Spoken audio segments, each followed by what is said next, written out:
Friends, ఇప్పుడైందిన వార్త. తెలుగు రాష్ట్రాల్లో మళ్ళీ కోవిడ్ కలకలం, ఒక్కసారిగా తాజా మార్గదర్శకాలు. వివరాలు చూస్తే కోవిడ్ కేసులు దేశవ్యాప్తంగా కలకలం రేపుతున్నాయి. పాజిటివ్ కేసుల సంఖ్య పెరుగుతూ వస్తోంది. కొత్త వేరియంట్లు NB.1.8.1 అలాగే LF7 లను అయితే గుర్తించారు. ఆంధ్రప్రదేశ్, తెలంగాణలోనూ కొత్త కేసులు వెలుగులోకి వస్తున్నాయి.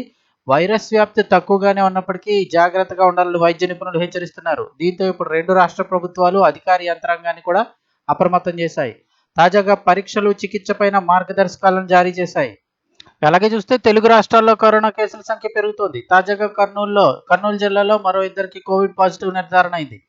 కర్నూలు జీజీహెచ్కి చెందిన ఓ ప్రొఫెసర్కి పరీక్షలు నిర్వహించగా కోవిడ్ నిర్ధారణ అయింది. అలాగే మంత్రాలయం మండలం వరమాందోటి తండాకు చెందిన 25 ఏళ్ల మహిళ అనారోగ్యంతో వారం రోజుల క్రితం కర్నూలు జీజీహెచ్లో చేరింది. ఆమెకు కరోనా పరీక్షలు చేయగా పాజిటివ్గా తేలింది. దీంతో ఆమెకు ప్రభుత్వ జనరల్ ఆసుపత్రిలో కూడా చికిత్స అందజేస్తున్నారు. ఇప్పటి వరకు కర్నూలు జిల్లాలో 3 కోవిడ్ కేసులు నమోదయ్యాయి. కరోనా నిర్ధారణ అయిన ఎమ్మిగనూరు మండలం కలుగోట్ల రోగిని పాత గైనిక్ విభాగంలో కోవిడ్ వార్డుకు తరలించారు. కరోనా కేసులు పెరుగుతున్న దృష్ట్యా అధికారులు స్పందించి ప్రత్యేక కోవిడ్ వార్డుని అన్ని సౌకర్యాలతో ఏర్పాటు చేయాలని కూడా రోగులు కోరుతున్నారు. అలాగే నిన్నటి రోజున వరంగల్ MGM సమీపంలోని ఓ ప్రైవేట్ ఆసుపత్రిలో మంగళవారం 6 కరోనా పాజిటివ్ కేసులు నమోదయ్యాయి. తీవ్రమైన దగ్గు, జలుబు, జ్వరంతో బాధపడుతున్న వారికి కరోనా పరీక్ష నిర్వహించగా పాజిటివ్ నిర్ధారణ అయినట్లు తెలుస్తోంది. అలాగే MGM ఆసుపత్రి PG వైద్యురాలికి కూడా కరోనా నిర్ధారణ అయింది.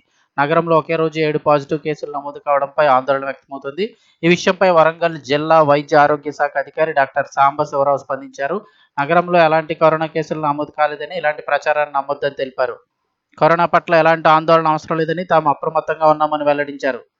అయితే కాగా తాజాగా కరోనా కేసుల నమోదు, కొత్త వేరియంట్ పట్ల ప్రజలు భయాందోళనకు గురి కావాల్సిన అవసరం లేదని వైద్యులు సూచిస్తున్నారు. జలుబు, దగ్గు, జ్వరం ఉన్న రోగులు సెల్ఫ్ ఐసోలేషన్లో ఉండాలని, ఆయాసం ఉండి జ్వరం కానీ, దగ్గు, జలుబు ఉంటే కనుక వైద్యులను సంప్రదించాలన్నారు.